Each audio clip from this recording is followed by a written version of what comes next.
On this alien ship, making eye contact was forbidden. Not rude, not aggressive, forbidden. A law so old that no one remembered who created it. A rule so absolute that it was never written down. Everyone simply abandoned. I broke it in less than 5 seconds. Before you decide what should have happened to me, listen to the full story. And if you enjoy sci-fi stories where humans unknowingly shake alien civilizations, leave a comment and subscribe. What follows is not about violence or war. It is about a single human mistake that exposed a lie an entire species lived with for centuries. My name is Marcus Vale, and I was not meant to change anything. I was an environmental systems engineer, hired by a neutral interstellar trade authority to inspect life support systems on non-human vessels. No politics, no diplomacy. Just air, pressure, filtration, and safety. The kind of work no one notices until something goes wrong. The kind of work I was very good at. The ship was called the Cathari Observer. It drifted silently between 2 star systems, officially classified as a research vessel. Unofficially, it was a place where rules mattered more than people. The moment I stepped inside, I felt it. The air was heavier than human standard, carefully balanced to reduce neural stress for the dominant species aboard. The walls curved inward like the inside of a shell, glowing faintly with violet lines that pulsed in slow rhythms. The ship felt less like a machine, and more like a controlled environment designed to shape behavior that should have warned me. The first thing I noticed about the crew was not what they did, it was what they didn't do. They did not look at me, not once. Crew members passed by in silence, heads angled downward, eyes fixed on floors, walls, instruments. Even when one of them spoke to guide me through the corridors, their gaze slid away with visible effort. It wasn't shyness. It wasn't politeness. It was discipline. I assumed it was cultural. Many species avoided eye contact for various reasons. Some saw it as aggressive. Some found it overwhelming. I respected that. I kept my head down and focused on my job. That was my first mistake. The inspection took most of the cycle. The ship's environmental systems were advanced beyond anything I had worked on before. Air composition adjusted dynamically based on emotional stress levels. Pressure gradients shifted to calm nervous systems. Even sound frequencies were filtered to prevent panic responses. But something else stood out. The sensors, every camera, every scanner, every monitoring node tracked movement with incredible precision. But none of them tracked faces. When I stopped walking, several displays dimmed. When I turned my head too quickly, nearby systems adjusted lighting. This ship was designed not just to avoid eye contact, socially it was engineered to prevent it. I logged the observation, noted it as a cultural safety measure, and moved on. I should have asked. I didn't want to appear ignorant or intrusive. I told myself it wasn't my place. When my inspection ended, an escort guided me to an observation deck near the ship's central axis. A massive transparent viewport opened into deep space. Stars hung motionless against black infinity.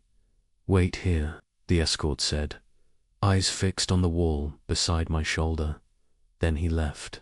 I stood alone, listening to the low vibration of the ship's core. For a moment, I felt small, human, very far from home. Then I heard a voice behind me.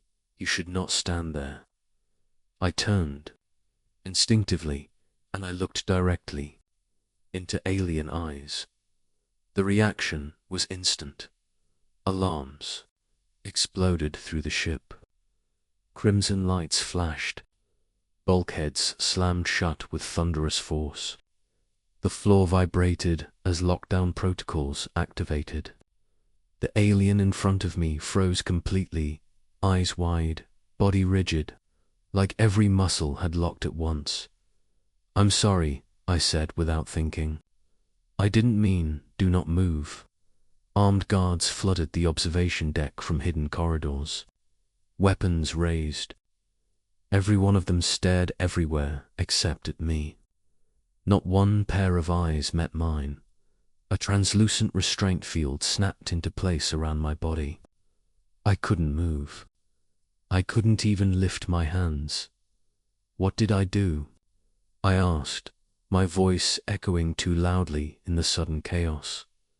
The alien I had looked at finally spoke, voice shaking. "You saw me." "Yes," I said. "That's normal for humans." Several guards flinched as if struck. "Eye contact is dominance," one of them said. "It is invasion. It is challenge." "I didn't challenge anyone," I said quickly. "I just turned round." They didn't answer. Instead, I was escorted through sealed corridors into a command chamber deep inside the ship. The room was circular, filled with floating symbols that pulsed slowly like breathing lights. Senior officers stood along the perimeter, all facing away from me.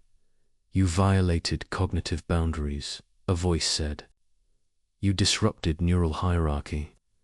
"I didn't know the rule," I replied. "No one told me, because outsiders are never meant to trigger it." The chamber doors opened again. This time, one alien looked directly at me. She was taller than the others, posture straight, movements controlled. Her eyes were sharp and steady, unafraid in a way that made my skin prickle. Authority radiated from her without effort. "You are human," she said, "and humans see with intent." I swallowed. "We see with curiosity." The room went silent. Displays flickered. Systems recalibrated. The alien studied me as if I were a problem that should not exist. "Our species evolved under constant threat," she said. "To be seen was to be hunted. To be hunted was to die. We survived by learning never to meet another's gaze." "So you built a civilization around not seeing each other," I said quietly. "Yes, and no one questioned it. Fear discourages questions." She stepped closer, still holding my gaze. "For the first time," she continued, "one of our crew did not feel dominated by being seen. I didn't understand then, but I would, because the alien I had looked at was now seated nearby, breathing steadily. Medical data floated in the air, showing lowered stress levels, stabilized neural activity. "You did not invade her," the commander said. "You acknowledged her."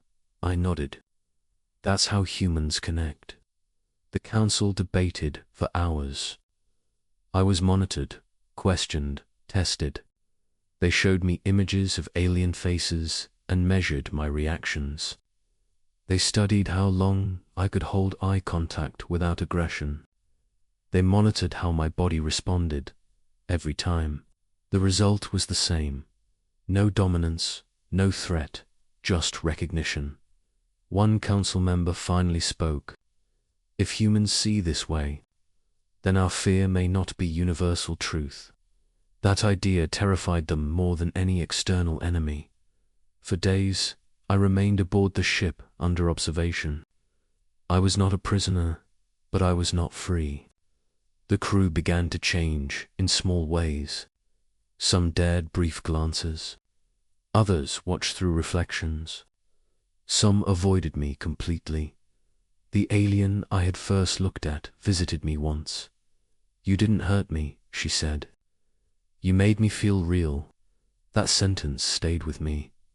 A week later, the commander addressed the full council. "Our law was meant to protect us," she said. "Instead, it limited us. It taught our children that being seen meant danger.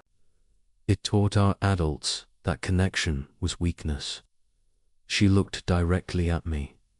This human did not force change. He revealed a flaw. Then she did something no one expected. She turned and met the eyes of another council member. Nothing happened. No alarms, no collapse, no panic. The room held its breath. The law was not erased. It was suspended. I was escorted off the ship shortly after. Before I left, the commander stopped me at the airlock. "You changed nothing by force," she said. "That is why you changed everything." As I stepped onto my transport, I noticed something small. 2 alien crew members passed each other in the corridor, and for just a moment, they looked up. I returned to human space unchanged. Same job, same tools, same life. But somewhere in the galaxy, a civilization had begun questioning a rule it had never dared to challenge. Because sometimes, the most dangerous thing a human can do is simply look at the truth. If you enjoyed this story, subscribe for more long-form sci-fi stories where humans unknowingly change alien civilizations. New stories coming soon.